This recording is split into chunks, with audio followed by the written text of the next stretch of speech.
নমস্কার বন্ধুরা, তোমাদের সবাইকে এসআরসি ফুড অ্যান্ড ব্লগ চ্যানেলে স্বাগত জানাই।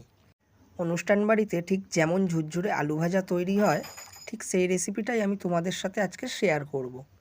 তো রেসিপিটা করার জন্য আমি 4টে আলুকে ভালো করে ছাড়িয়ে ধুয়ে নিয়েছি। ধুয়ে নিয়ে একটা গ্রেটারের সাহায্যে এইভাবে পাতলা করে কেটে নিলাম। কেটে নিয়ে আর একবার জলে ধুয়ে নিয়ে জলটা ঝরাতে দেব। জলটা ঝরে গেলে একটা বড় জায়গায় ছড়িয়ে দিয়ে ভালো করে শুকনো করে নেব।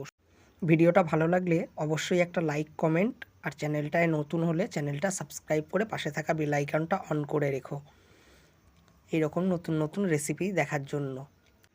10-12 পিস এক জায়গায় জড়ো করে নিয়ে একটা ধারালো চাকুর সাহায্যে এইভাবে পাতলা পাতলা করে কেটে নিতে হবে।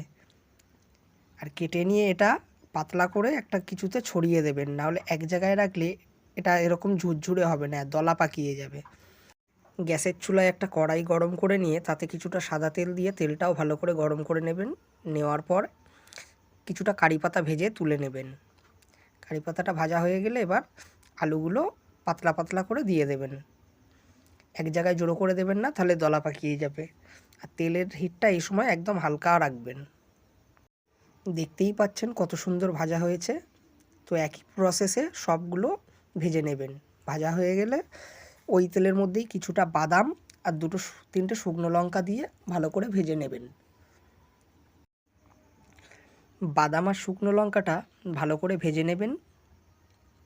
ভাজা হয়ে গেলে আলু ভাজার মধ্যে কারি পাতা, বাদাম আর শুকনো লঙ্কাটাকে ভালো করে মিশিয়ে নিতে হবে।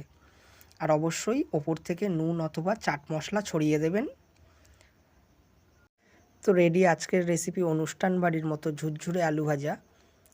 ভিডিওটি কেমন লাগলো অবশ্যই কমেন্ট করে জানাবেন।